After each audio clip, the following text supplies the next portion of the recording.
പോട്ടെ വേണ്ട, ഞാൻ തന്നെ അലക്കട്ട വരും.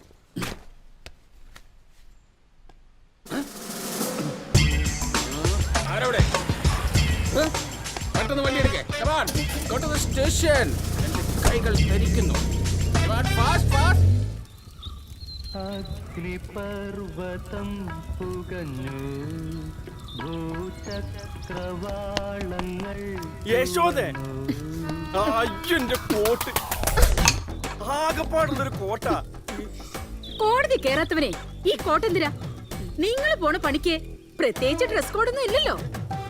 ഏത് തുണിയായാലും മതി. ഇനി അഥവാ തുണി ഇല്ലേലും പ്രശ്നമൊന്നുമില്ല. അതെന്ത് പണിയാ? ഓ, ഇനി അതും കൂടി ഞാൻ പറഞ്ഞു തരാം. തോന്നിയ ദിവസം കാണിച്ചും പോരാ, വെളച്ചിനും കൂടെ ഇപ്പൊ ഞാൻ കാണിച്ചു തരാം. യശോദ വേണ്ട. കോഴിത്തരം ഞാൻ ഇന്നത്തോടെ നിർത്തും. എനിക്കൊരു സാരി മേടിച്ചു തരാൻ പറഞ്ഞ ഇയാൾക്ക് തിരക്കോട് തിരക്ക്. കണ്ണിക്കണ്ട അലവലാദികൾക്ക് വേണ്ടി സാരികൾ വാങ്ങിച്ചു കൂട്ടുക. എന്റെ പൊന്നെ യശോദ, ഞാൻ പറഞ്ഞൊന്ന് വിശ്വസിക്ക്. അത് കോടതി കൊടുക്കാനുള്ള തൊണ്ടിയാ. തമ്പിച്ച ഇന്നലെ കാറിൽ വെച്ച് മറന്നതാ. നോക്ക്, കത്തിച്ച ആ പാവത്തിന് തൊപ്പി തെറിക്കിയേ. സ്റ്റിക്കർ പോലും ഇളക്കിയിട്ടില്ല, തൊണ്ടി പോലും. കണ്ട പോക്കൃത്തിന് മൊത്തം കാണിച്ചിട്ട് നാട്ടുകാരുടെ മുമ്പിൽ അയാളുടെ ഡീസന്റ്. ഞാൻ ഭ്രാന്തി, സംശയ രോഗി. Good morning. എത്തിയല്ലോ. ഭാര്യ പിന്നെയും പൊക്കി രക്ഷിക്കാൻ പറ്റുമെന്നൊന്നും. വക്കീലെ, തനിക്ക് ആരോടോ LLB വന്നത്? കാറിന്റെ മേലാണോ തൊണ്ടി സാധനങ്ങൾ സൂക്ഷിക്കുക? എന്നെ പൊട്ടിയാക്കാനൊന്നും നോക്കണ്ട. നിങ്ങൾക്കെന്താ? നിങ്ങളുടെ തൊണ്ടി നിങ്ങളുടെ വണ്ടിയുടെ ഡിക്കിയിൽ സൂക്ഷിച്ചാല്? അയ്യോ എന്റെ പൊന്നു പെങ്ങളെ, ഇവിടെയാണെങ്കിൽ തുണിയും കാറും കത്തിച്ച് കളിക്കുള്ളൂ. വസുന്ധരയുടെ കയ്യിൽ ഇത് കിട്ടിയാലേ ദേ ഇങ്ങനെ പൊതിഞ്ഞിട്ട് എന്നെയും ചേർത്ത് കത്തിക്കും. ഓട്ടടോ പരട്ട വക്കീലെ. ആരാണ്? ആ അല്ല, ഇതാര്? ഗീതമോളോ? മഞ്ജു, ധാര വന്നിരിക്കുന്നു, നോക്കിയേ. മോള് വാ. ചേച്ചി, അയ്യേ, ഇതെന്താ മോളെ ഇത്? കരയില്ലേ? ഞങ്ങളൊക്കെ ഇല്ലേ ഇവിടെ. മഞ്ജു, ഇവിടെ അകത്തേക്ക് കൊണ്ടുപോകും. ഗീതയുടെ കാര്യത്തിൽ എന്തെങ്കിലും ഒരു തീരുമാനമുണ്ടോ? ഇതെല്ലാം കൂടെ വലിച്ചു കയറി ഞാൻ അടുപ്പത്തിടും. എടി ചതിക്കല്ലേ, അത് പാവപ്പെട്ട കോളേജ് പിള്ളേരെ ഭാവിയാണ്. ആദ്യം വീട് നന്നാക്ക്, അത് കഴിഞ്ഞു മതി നാടും. കുട്ടിയേട്ടൻ എന്താ അവളോടൊന്ന് സംസാരിച്ചാല്? എടി ഞാൻ എന്ത് സംസാരിക്കാനാണ്? സ്ഥിരം പല്ലവി തന്നെ. സ്ത്രീധനം നാത്തുമ്പോര്, അമ്മായിമ്മ പോര്, ഒടുക്കം കുഞ്ഞിക്കാല് വരെ വന്നു നിൽക്കും. പാവം, അവളുടെ കാര്യം ആലോചിക്കുമ്പോഴാ. ഒരു കുഞ്ഞുണ്ടായിരുന്നെങ്കിൽ അതെങ്കിലും ആയേനെ. ജീവിക്കാൻ എന്തെങ്കിലും ഒരു കാരണം വേണ്ടേ? അവൾ എന്തെങ്കിലും ചെയ്തു കളയുമെന്ന് എന്റെ പേടി. ബാലിനോട് ഞാൻ പലവട്ടം സംസാരിച്ചതാ. അവനിങ്ങ് വന്നോട്ടെ, ഞാൻ ഒന്നുകൂടെ സംസാരിക്കാം. എന്റെ കാഴ്ചപ്പാടിൽ ഈ പ്രശ്നത്തിന് ഒരൊറ്റ പരിഹാരമേ ഉള്ളൂ. ഒന്നുകിൽ ഒരു കുഞ്ഞിനെ ദത്തെടുക്കുക, അല്ലെങ്കിൽ ഈ ബന്ധം അങ്ങോട്ട് പിരിയുക. ഓഹോ, ഇതാണ് വലിയ കാഴ്ചപ്പാട്. എന്നാ പിന്നെ നീ ഒരു കാര്യം ചെയ്യേ, ബാലന്റെ അമ്മയുടെ കറക്റ്റ് പേരും അഡ്രസ്സിങ് എത്താം, പിൻകോഡ് സഹിതം. അതെന്തിനാ? നമുക്കേ ഒരു ഊമക്കത്തെ.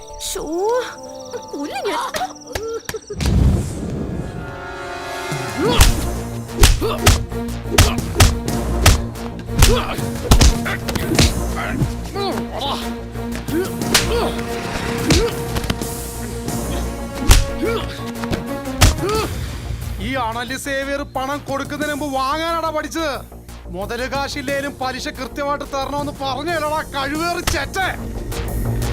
ഓപ്പറേഷൻ കുബേര കോപ്പെന്നൊക്കെ പറഞ്ഞ് ഈ സേവിയറിനെ ആരെങ്കിലും വലിപ്പിക്കാൻ നോക്കിയാ ഈ അണലി സേവിയർ ആരാന്നറിയും കേട്ടോ.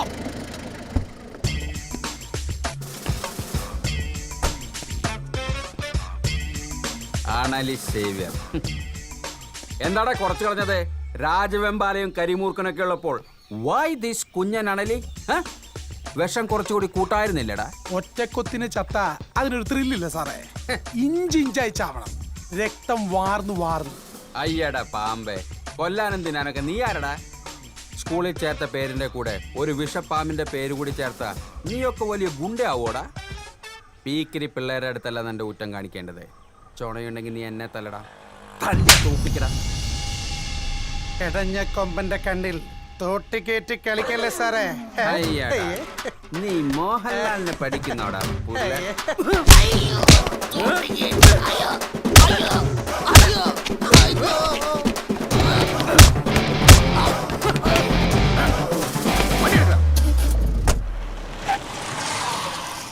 നിന്നോട് ഞാൻ പലവട്ടം പറഞ്ഞിട്ടുണ്ട് കവലെ കടന്നുള്ള അഭ്യാസം. ആഹാ.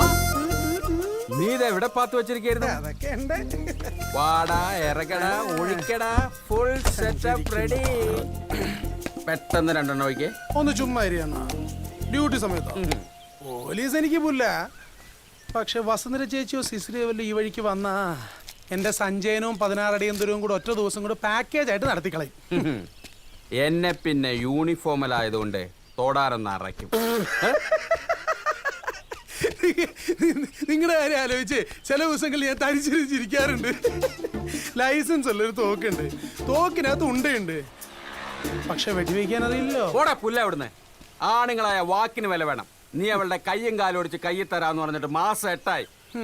വെറുതെ ആളുകളെ പറഞ്ഞ് ഓരോന്ന് മോഹിപ്പിക്കാൻ. എന്റെ അണ്ണ, ഇന്നലെ നിങ്ങൾ ലേറ്റ് ആവുമെന്ന് വെച്ചിട്ട് ഞാൻ എന്റെ പിള്ളേരെ നിങ്ങളുടെ വീട്ടിലോട്ട് വിട്ടതാ. പവർക്കെട്ട് സമയം. പോത്തു പോലൊരു സാധനം കട്ടിലേ കിടക്കണം. വല്ലച്ചാതി ഉന്തിത്തള്ളി താഴെ ഇട്ടപ്പോ ആരാ? നിങ്ങള് പിന്നല്ലാണ്ട് ആരാ? അവന്മാരെന്നെ ഉപദ്രവിച്ചോടാ. പിന്നെ മെനക്കെട്ട് കേറിയതല്ലേ, അതിനു വേണ്ടി ഒരു ചവിട്ടി അടിവയറ്റത്തിട്ട്. അയ്യോ, അത് പറ. അതാണെന്ന് മൂത്രം പോവാനൊരു ചെറിയ തടസ്സം. ഞാൻ ആ പാവം വസുന്ധരയെ വെറുതെ സംശയിച്ചു. എന്നാലും മോശമായിപ്പോയി. ഒരു മുൻവൈരാഗ്യമില്ലാതെ ഒരാളുടെ അടിവയറ്റിൽ തൊഴിക്കാന്നൊക്കെ വെച്ച. അതെ, ആ ഒരു അവസ്ഥ ചിലപ്പോ ഞാനായിരുന്നെങ്കിലും ചവിട്ടി പോയനെ. ജെട്ടി വാങ്ങിക്കാൻ കാശില്ലെങ്കിൽ എന്നോട് പറഞ്ഞപ്പോലെ മനുഷ്യ. അവന്മാരത് മൊബൈലിൽ മറ്റോ എടുത്തോടാ. നെറ്റിലെങ്ങാനും വന്നാ പിന്നെ ഞാൻ ജീവിച്ചിരിക്കില്ല, പറഞ്ഞേക്കാം. ജെറ്റി കൊടുക്കാൻ പറ്റിയൊരു ഉരുപ്പടി. അത്രയ്ക്ക് മോശം?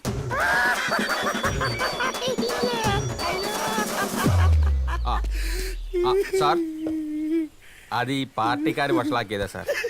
നമുക്ക് നേരിട്ട് സംസാരിക്കാം. ഞാനിതാ എത്തി. കമ്മീഷണറാ, ഈ മനുഷ്യനെ കൊണ്ട് തോറ്റു. വണ്ടി എടുത്തോ. അപ്പൊ ഞാനോ? നീ എങ്ങനെയെങ്കിലും പോ. അതെ, തീർത്തേക്കല്ലേ. നമുക്ക് വൈകുന്നേരം മാഷും വക്കീലൊക്കെ ആയിട്ടൊന്ന് കൂടണം.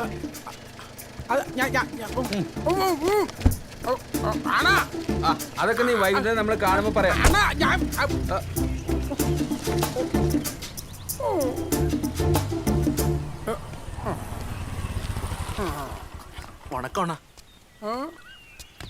വണക്കം. എന്താടാ കൊട്ടേഷൻ പണി വല്ലതാണോ? അല്ലണ്ണ ചുമ്മാ ഇതുവരെ. പോ.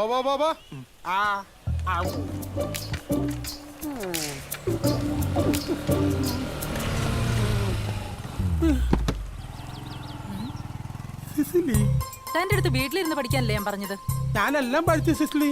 എംപോസിഷൻ എഴുതി. എന്തോ ചുറ്റിക്കളി ഉണ്ടല്ലോ. ഒന്നുമില്ല സിസിലി, നിന്നാണ് ഇല്ല സത്യമായിട്ടും. എന്നാ എന്റെ തലേ തൊട്ട് സത്യം ചെയ്യും. അതിനെന്താ ചെയ്യാലോ. നിന്നാണ് സത്യം. ഒരു കൈയേ ഉള്ളോ ഇയാൾക്ക്? എന്നാ ശരി, നിന്നാണ് സത്യം. 2 കൈ കൊണ്ട് സത്യം ചെയ്തു. അതുകൊണ്ട് സിസിലി ഒരു കൈ സത്യം മതി. സിസിലി ആഹാ, ഇങ്ങോട്ട് വാടാ. ഞാൻ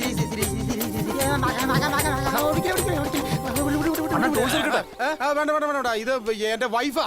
ഇത് ഫാമിലി സെന്റിമെന്റ്സ്. അനിയന്മാര് പോക്കോ. ശരിയണ്ണ. വല്ല പണിയുണ്ടെങ്കിൽ വിളിക്കണം കേട്ടോ. വിളിക്കണം. എന്റെ പൊന്നു സിസിലി, എന്തോ വീട്ടിൽ വെച്ച് നീ എന്നെ എന്തോരം ഇടിക്കും ഒക്കെ ചെയ്യാറുണ്ട്. ഞാൻ ഒരു അക്ഷരം മിണ്ടാറുണ്ട്. നാട്ടുകാരുടെ മുന്നിൽ വെച്ച് നീ എന്റെ വില കളയരുത് പ്ലീസ്. ഞാൻ ഒരു ഗുണ്ടല്ലടി. വണ്ടി കയറോ.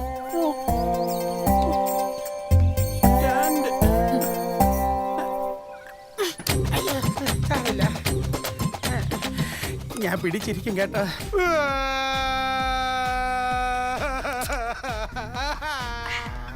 എടാ, നീ ഒന്ന് സമാധാനപ്പെടെ. കാളെ പറ്റുമെന്ന് കേട്ടപ്പോഴേ കയറെടുക്കാതെ. എന്താ നീ കരയാതെ കാര്യം പറ. ഇവന്റെ ഭാര്യ സിസിലി ഇവൻ അറിയാതെ ഇവന് മധുര കാമരാജ് യൂണിവേഴ്സിറ്റിയിൽ ഡിഗ്രിക്ക് അഡ്മിഷൻ വാങ്ങിക്കൊടുത്തു. ഓരോരുത്തരുടെ അഡ്മിഷൻ കിട്ടാത്തോണ്ട് ആത്മഹത്യ ചെയ്യുന്നു. ഏടോ നിന്നെ പഠിപ്പിക്കാനല്ലേ, പീഡിപ്പിക്കാനൊന്നല്ലോ. പീഡിപ്പിച്ച പിന്നെ ഞാൻ സഹിക്കും. ഇനി അവൾ എന്നെ പഠിപ്പിക്കാൻ നോക്കിയാ അന്ന് ഞാൻ ചത്തോളയും. സിസിലി അറിയാതെ ഈ അഡ്മിഷൻ ക്യാൻസൽ ചെയ്യാൻ വല്ല വഴിയുണ്ടോ?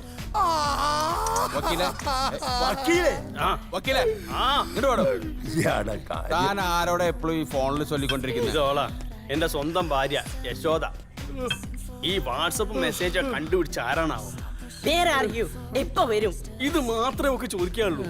ശാപം. ഹോ, മൊബൈലിൽ GPS ഉള്ള അതിലും വലിയ ഭാര്യയായി. എനിക്കാണെങ്കിൽ അവൾ ഉറങ്ങാതെ വീട്ടിൽ ചെന്ന് കയറാൻ പറ്റില്ല. ചത്ത കുതിരയും കൊണ്ട് ഓട്ടപ്പന്തയത്തിന് പോയേ അടങ്ങുന്ന ഒരേ വാശി.